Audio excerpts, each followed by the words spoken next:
안녕하세요. 렛츠고 시드니 박팀장이 간다. 오늘은 제가 호주 부동산 시장에 대해서 짧게 얘기를 하려고 이렇게 영상을 찍게 되었습니다. 아마 지금 제 영상을 클릭해서 들어오신 분들 중에는 한국 부동산 시장 동향인 줄 알고 들어오신 분들도 계실 텐데요. 아시다시피 세계 경제가 굉장히 유기적으로 연결이 되어 있고 부동산 시장도 그 중에서 가장 큰 규모를 차지하는 부분이기 때문에 단 몇 분의 시간만 투자하셔서 호주 부동산 시장에 대해서 알고 넘어가시면 한국 부동산 시장 아니면은 세계 경제의 흐름을 읽으시는데 반드시 도움이 되셨으면 되었지 시간 낭비가 된다고 저는 생각하지 않습니다. 14년 경력의 호주 부동산 전문가가 얘기하는 2019년 이후에 호주 부동산 시장의 동향이 궁금하신 분들은 끝까지 봐주세요.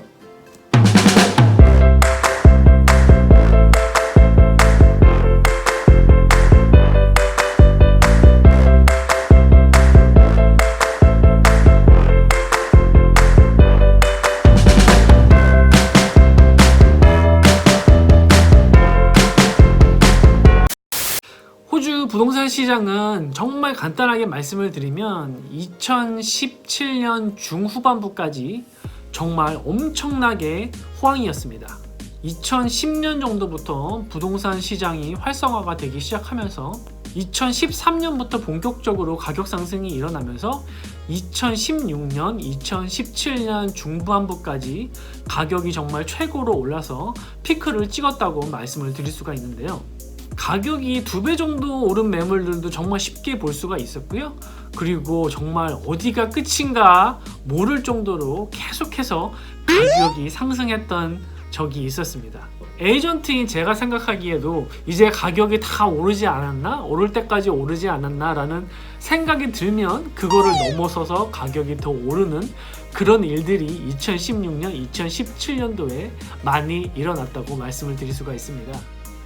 급격히 오르던 부동산 시장이 은행들의 대출 규제 강화와 외국인 투자에 대한 규제가 맞물려지면서 급격히 중국 바이어들이 빠지면서 가격이 급반전으로 돌아선 것이 2017년 중후반기였던 것으로 기억하는데요. 그때 가격이 너무나 많이 올랐었기 때문에 누구도 부동산 시장의 호황이 끝날 수밖에 없다는 것에 이의를 가진 사람은 아마 그렇게 많지 않았을 것으로 생각이 되는데요. 그래서 지난 1, 2년 정도는 열기가 많이 식으면서 가격 조정이 꽤 많이 일어난 시기라고 보시면 될 것 같습니다. 집값과 렌트비가 지역에 따라 조금씩은 틀리지만 10%에서 20% 사이로 빠지면서 좀 침체되는 분위기를 만들어낸 것이 사실인데요. 비단 부동산 시장뿐만이 아니라 경제 전반적으로 아주 힘들다고 말씀하시는 분들이 많았던 그런 시간이 아니었나라고 생각이 드는데요. 심지어는 집을 팔지 못해서 문을 닫는 부동산들이 속속 생겨날 정도로 그렇게 부동산 시장이 침체되었던 약 2년여 정도의 시간이었던 것 같습니다. 하지만 진짜로 중요한 것은 지금부터겠죠? 제가 생각하는 앞으로의 호주 부동산 시장은 이렇습니다. 5월에 있었던 연방 총선을 기점으로 해서 이번 달 6월에 있었던 리저브 뱅크 오스트레일리아의 이자율을 내리는 결정으로 부동산 시장이 확실히 숨통이 트였다고 말씀을 드릴 수가 있는데요. 제가 지난 2년 동안은 부동산 판매를 하면서 굉장히 어려운 점들이 많이 있었어요. 마켓이 안 좋기 때문에 집을 쉽게 팔지 못하고 잘 안 팔리는 거는 당연한 일이겠죠? 여러분들이 생각하기에는 부동산 마켓이 안 좋을 때는 왜 집을 팔기가 힘들까요? 네, 당연히 집값이 앞으로 더 떨어질 수 있다는 그런 바이어들의 기대 심리 때문에 집을 당장 사야겠다는 마음을 가지신 바이어들을 찾는 게 어렵기 때문입니다. 하지만 이건 누구나 다 알고 있는 사실이고요.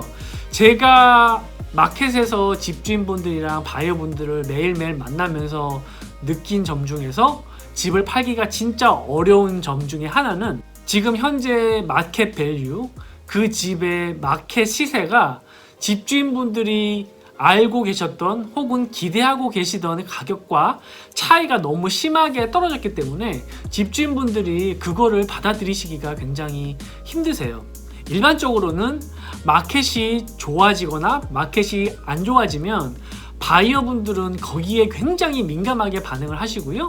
짧게는 한두 달만 해도 마켓이 완전히 변해서 모든 바이어분들이 다 똑같이 생각을 하시는 그런 모습을 볼 수가 있습니다. 반면 집을 가지고 계신 집주인분들은 반대로 그 마켓에 굉장히 민감하지 않게 반응을 하십니다. 쉽게 말씀드리면 1밀리언짜리였던 하우스가 지금 한 80만 불로 떨어졌는데 집주인분들은 2년 전에 1밀리언의 밸류를 아직까지도 믿고 지금 집을 내놓더라도 1밀리언을 받을 수 있다고 생각을 하시는 거죠. 그렇기 때문에 현실적으로 떨어진 마켓 밸류 근처에서 오퍼가 들어왔을 때 그 오퍼를 받아들이지 못하고 그냥 집을 팔지 않기로 결정을 하시는 집주인분들이 많은 것도 사실이었습니다. 어쨌든 지난 5월 총선 이후로 집을 보시고 싶다는 분들의 문의가 조금씩 증가하기 시작하더니 6월 RBA의 원래 통화정책회의에서 0.25%의 이자율 하락을 결정하면서 그동안 아주 납작 엎드려 계셨던 투자자분들이 다시 부동산 시장으로 돌아오려고 하는 그런 분위기들이 감지되고 있습니다.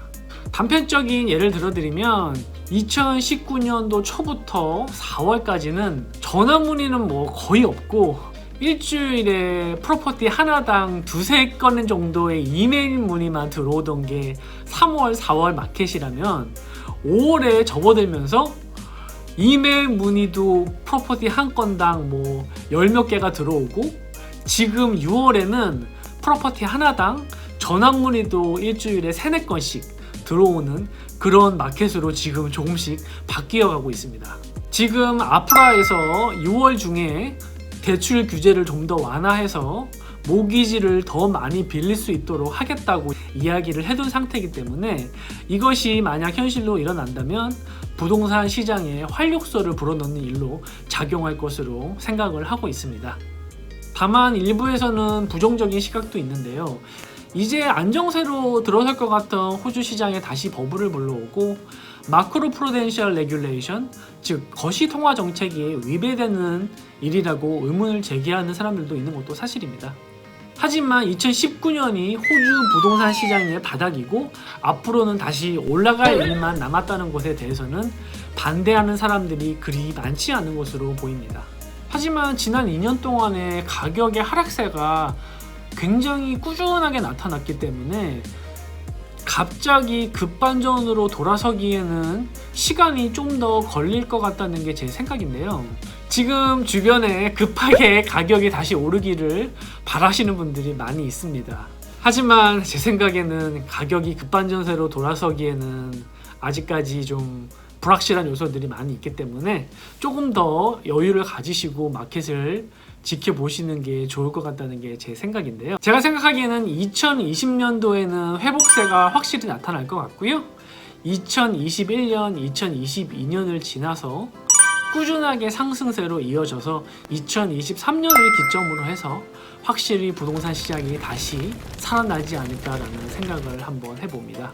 저는 성격이 굉장히 꼼꼼하고 물건을 하나를 사더라도 여러 군데서 가격 비교를 해보고 결정을 끝까지 심사숙고해서 하는 편이기 때문에 개인적으로 부동산 투자를 해서 그렇게 성공한 투자를 하지는 못했어요.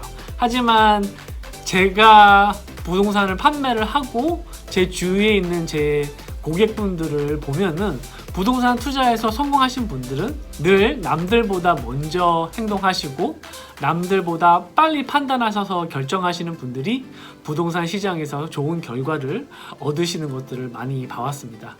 집을 사시기 위해서 디포짓을 모아놓은 상황이시라면 제 생각에는 2019년 후반기가 집 장만을 하시기에는 어떻게 보면 아주 좋은 시점이 될 수도 있을 거라는 생각이 듭니다.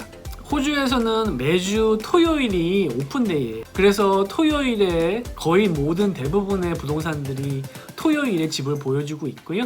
따로 약속을 잡으실 필요 없이 인터넷에 나와 있는 주소와 오픈 시간을 보시고 그 집으로 찾아가시면 그 집을 보실 수가 있습니다. 호주 부동산 시장에 진입하시기를 계획을 하고 계신 분들이라면 좋은 타이밍에 좋은 결정하셔서 성공적인 투자하시기를 바라는 마음으로 영상을 한번 만들어 봤습니다. 네, 오늘 제 호주 부동산 리뷰는 여기까지였고요.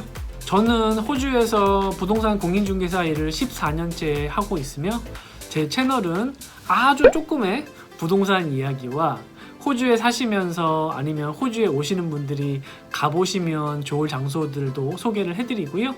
그리고 제가 호주에서 살아가면서 겪었던 재미있는 일들을 올리는 채널이니까 구독하시면 제 영상들 놓치지 않고 받아보실 수 있을 것 같습니다.